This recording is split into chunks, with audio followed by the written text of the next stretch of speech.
Je vais vous lire un extrait d'un roman qui s'appelle Frequenz, qui est un roman qui est plein de cris, de bruit et de fureur, et j'ai choisi volontairement un passage assez calme, qui va pas vous révéler grand-chose de l'intrigue, et où on se pose un peu à côté d'un personnage qui s'appelle Onigoge, et qui est un personnage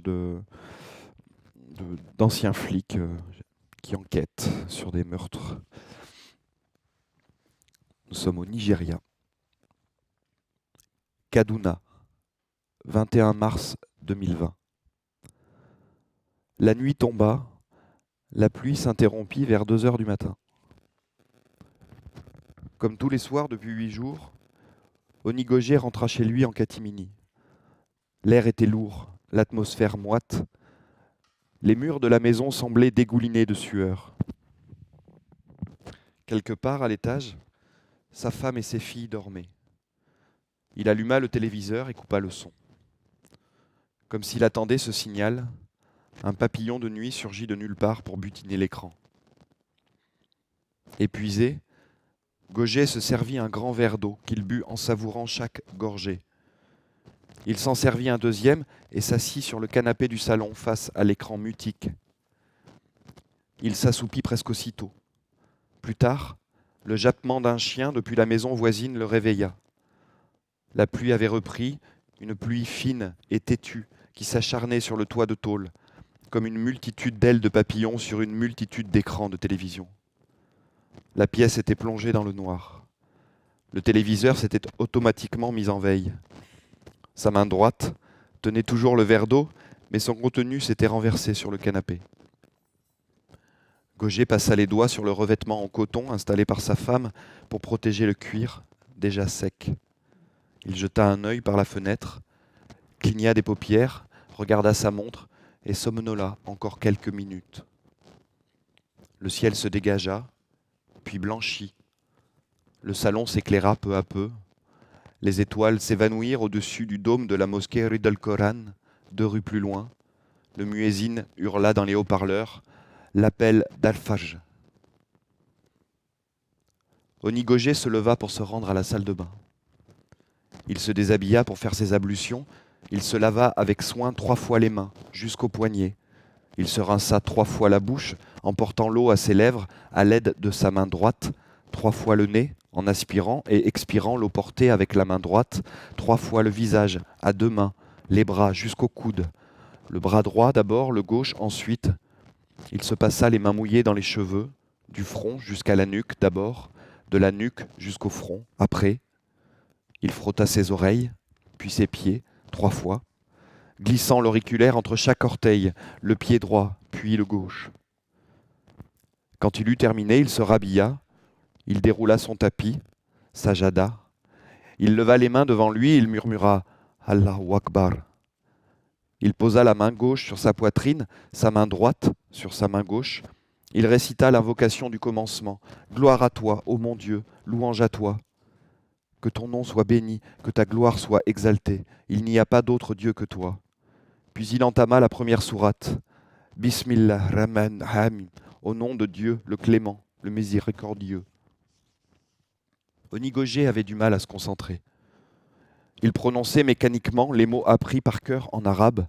Il répétait mécaniquement les gestes, mais son esprit et son corps, à présent bien éveillés, étaient tendus vers un point situé au-delà des limites de son tapis de prière, au-delà de la fenêtre du salon, au-delà du dôme de la mosquée Rue del Coran, au-delà de l'autoroute A2 aux portes de Kaduna, derrière les grilles du royaume de Master Brewers Nigeria, la plus grosse usine de bière du pays. Sur les traces de Peter Dirksen depuis 8 jours, dans l'ombre des milliers d'employés qui grouillaient autour de lui, des dizaines et des dizaines de serveuses en robe rouge et or qui se déhanchaient entre les tables des bars à bière, sous les caresses vulgaires des clients.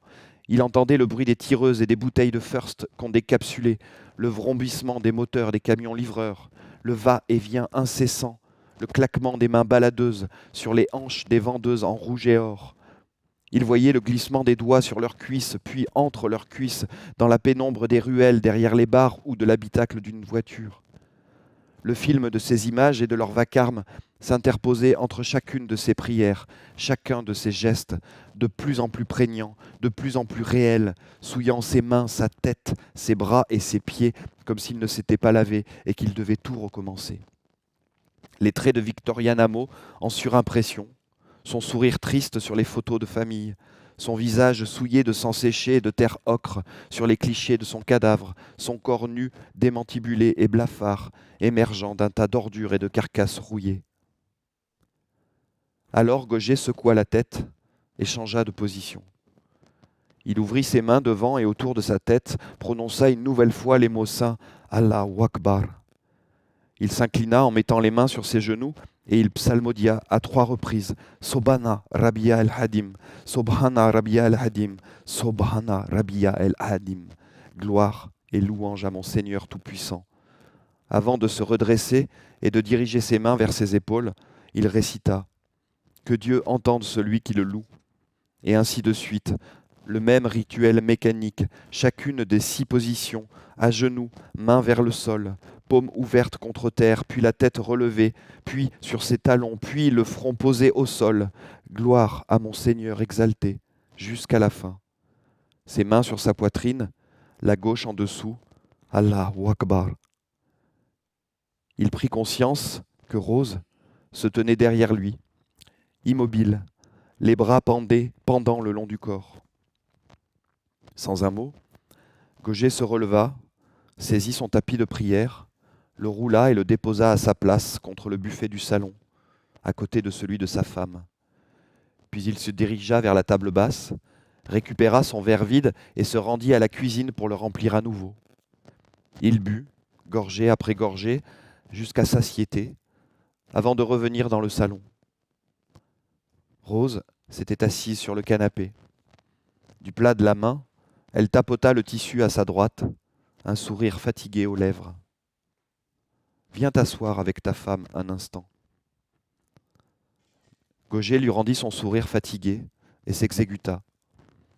Rose lui prit la main avec délicatesse et l'attira contre elle. Gauger se laissa faire, leurs doigts s'entremêlèrent. Il sentit le rythme lent de sa poitrine et de son ventre qui se gonflaient et s'affaissaient à chaque respiration. Elle pencha la tête et l'appuya contre son épaule. « Ça va, Oni ?» Il embrassa ses cheveux avec tendresse. « Bien sûr que ça va, tant que je reste aveugle et sourd. » Rose se leva un peu plus contre lui. « Mais tu ne l'es plus ?» Gauger regarda par la fenêtre, derrière le dôme de la mosquée, au-delà de l'autoroute, derrière les grilles du royaume des seigneurs de la bière. Il vit le cadavre de Victoria Namo, puis il cligna des paupières.